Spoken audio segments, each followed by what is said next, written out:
every step of the way on issue 25, I've been feeling like this is it. This is the one where we do another leap. We do another of these kind of jumps that we do. And So this is going to be one of the most difficult reviews I've ever done. Immortal Hulk 25 is a special double-sized issue that gives readers their first glimpse at Marvel's ninth cosmos, the Marvel Universe that follows the 616 we're currently experiencing right now. Al Ewing revitalized the long-suffering Hulk character with his Immortal Hulk run, combining amazing horror stories with fantastic homages to Hulk's incredible past, struck a chord with fans of Marvel's gamma-powered rage monster. Ewing infuses the series with a lot of abstract ideas as well, and that is never more evident than in Immortal Hulk 25. For me personally, the standout feature of this series are the amazing visuals from veteran horror artist Joe Bennett. His double-page spreads of grotesque, Hulk-powered graphics are the calling card of this series. Al Ewing's writing may be the fuel, but Bennett's art is the engine that's powered Immortal Hulk through 24 excellent issues. Up until his Immortal Hulk run, Ewing has always been more involved in the cosmic corner of Marvel's universe. Unfortunately, Ewing abandons the horror elements that made the series excellent thus far. He takes Immortal Hulk 25 in a decidedly more sci-fi direction with some horror elements. Joe Bennett only illustrates the final 2 pages of the comic that tie directly back into the current Immortal Hulk story readers have been enjoying.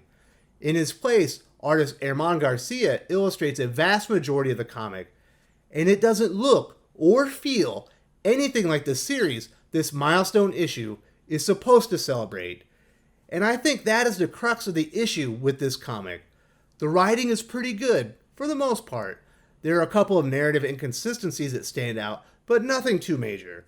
The art is also really good for what it is, but it's not really an Immortal Hulk comic until the last handful of pages, if you can even count that.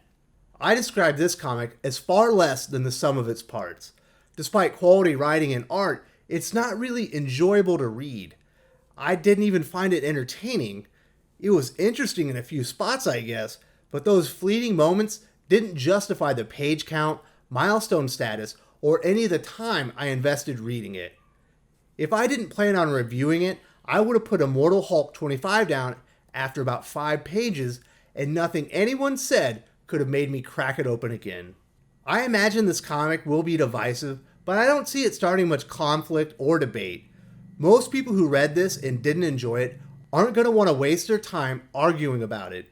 It's just not interesting enough or important enough, and that's a failure on Ewing's part. This comic won't be remembered for anything in a couple of years, despite providing the first glimpse of an entire new universe. This review is going to garner me some hate, and that's to be expected. But for those who are about to tell me I just don't get the story, yes, I actually do, at least most of it. My problem with this comic is that I don't care, and the end of the story indicates none of this will come to pass anyway, making it a pointless addition to the main series. In my opinion, the story in Immortal Hulk 25 should have been told in an annual or in a sci-fi anthology. I do recommend this comic for readers who enjoy modern art and other types of abstract expression. If that's your bag, you will likely love Immortal Hulk. But readers who enjoy more classic storytelling are probably best served skipping this comic and picking the series back up at issue 26. Before I get into all the details of Al Ewing's Immortal Hulk comic, I humbly ask, if you haven't subscribed to Thinking Critical yet, please show your support and subscribe to the channel. Let your fellow comic readers know Thinking Critical is a valuable resource for comic book reviews, news, discussion, and in-depth analysis. If you're enjoying the channel content, please subscribe. Now let's get into all the details in today's comic book review. The visuals from Herman Garcia are unlike anything we've seen in Immortal Hulk previous, and unlike anything in Marvel Comics if I'm being honest. Herman and color artist Chris O'Halloran have a blank canvas to work with and execute a stark vision for Marvel's ninth cosmos. Everything about this universe feels alien. The story starts in the nothing of this mostly dead universe, but eventually gives way to a more vibrant landscape that houses the last living creatures of the ninth cosmos. Garcia does a great job with creature design and has an excellent sense for extraterrestrial settings.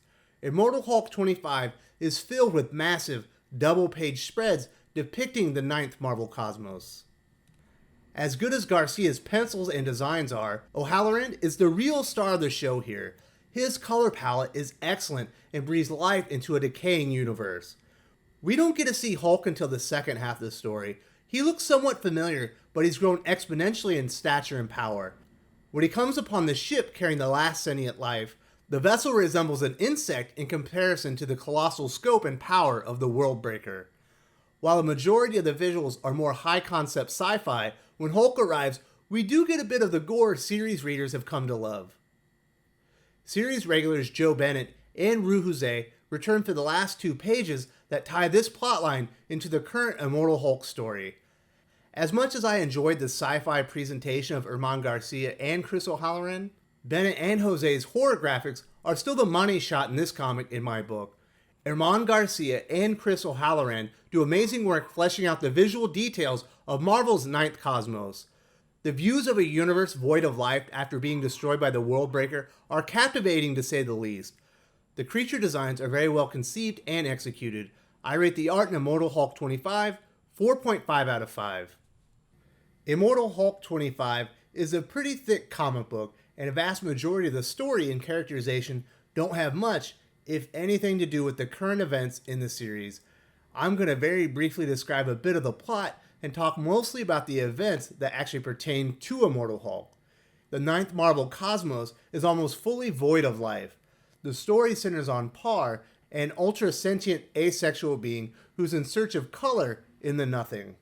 The universe is almost completely dead. Entire planets and stars have fallen to the breaker apart. Par travels to visit its past lover Ferris. Ferris says the green destruction that's eating the world cannot be defeated and has made a gift for Par. Ferris engineered a tiding fly to carry the knowledge of the state of the destruction of the ninth cosmos to the past, in hopes someone can stop it from ever happening. Par takes the larva containing the engineered tiding fly, which it describes as an abomination, back to the birth world, knowing the breaker apart will soon come for the last vestige of life. When Par arrives, it sees a green light of death approaching the first and last planet. There's been a fair bit of confusion regarding what Hulk is in this comic. As I understand it, he's either been corrupted by or been cloned by the One Below All, the power behind the mutagenic factor of gamma radiation that created Hulk and other gamma-powered monsters. This version of Hulk survived the destruction of the current universe, similar to Galactus, and is the supreme power in the ninth cosmos. Make no mistake, the One Below All is a danger to the entire Marvel multiverse, as we witness in this comic. Until this story, we've never actually seen how powerful the One Below All is. Previously, Mephisto stated the One Below All is far beyond his power, and he would fail if he acted against it. But this is the first demonstration of just how powerful this entity really is. The Breaker of Worlds arrives to the Birth World and more than lives up to his name. The Breaker apart casts his shadow on the first and last planet of the ninth cosmos. In an instant, millennia of knowledge are wiped from existence. 9 billion souls fall to the Worldbreaker, but there's one last chance to save the universe from the Green Death. Hulk sees Par and its far sail. He feels its grief, and it makes him very happy. Par launches the tiding fly with all its knowledge of the ninth cosmos into the breaker apart to make contact and store some last bits of knowledge before it travels back in time to be discovered. The larva sees the breaker apart as hollow. There's no soul left to the creature. All that remains is the One Below All. It's all-powerful, and its weapon is hate. The One Below All vows to take the hollow shell of Hulk and make everything hollow like him. It's determined to be alone in the universe. The tiding fly stores its last bit of knowledge. Before Par perishes, it releases the tiding fly from its shell. It travels 10 billion years in the past in search of someone or something that can stop the One Below All. Of course, we see in the final pages, illustrated by Joe Bennett, the leader discovers the tiding fly and is the one who must stop this future from ever happening. Al Ewing does a great job creating a universe that's never, and likely due to the tiding fly, never will exist. He puts a lot of effort fleshing out the despair that is coming in the ninth Marvel cosmos. I rate the characterization 4 out of 5. Ewing also lays out a well-conceived story, although a vast majority of it doesn't mean anything to the series moving forward. I rate the plot 3 out of 5. Before I wrap this review up, I wanted to give an update on Thinking Critical's Ko-fi page. We are now just over 20% towards our $240 funding goal for January's audio and video editing software fees. If you would like to support the channel and help us keep the content flowing, all you need is a PayPal account to make a contribution to Thinking Critical's Ko-fi page. Supporters receive bonus content, early access to some channel content, and exclusive access via our Discord server. There is a link to Thinking Critical's Discord and our Ko-fi page in the video description. If you have any questions about supporting the channel or the bonus content, feel free to DM me on Twitter or send me an email at westdiggscomics@gmail.com. Like I said previously, Immortal Hulk 25 is much less than some of its parts. While the art and writing are all good to great, there's something missing. While the comic is admittedly good, I also have to admit it's not altogether enjoyable or entertaining to consume. At least not for me. The further removed I am from reading it, the less impressed I am with Immortal Hulk 25. Until this series, writer Al Ewing was always better known for high-concept sci-fi comic writing, Ultimates being the best example. Al Ewing jumps the immortal shark with this issue and goes a bit too far with his sci-fi concepts on the wrong series. So much of the story feels out of place in Immortal Hulk and is likely to turn off a large portion of its reader base. Readers who like this story are more than likely to love it. Despite strong art and writing, I rate Immortal Hulk 25 3 out of 5 overall. It's not a bad comic by any means, in fact it's good, but this story doesn't really belong in this series. The information pertinent to Immortal Hulk's current plotlines didn't require a double-sized comic. This should have been an annual or part of a sci-fi anthology in my opinion. If you enjoyed this video, please give it a like. I would appreciate it very much. It helps us attract more views for the channel. Subscribe for future commentary, comic book news, and reviews. And don't forget to ring the bell for notifications.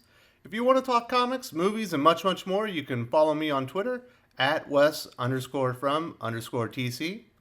With that, Salamat Po, and I'm out.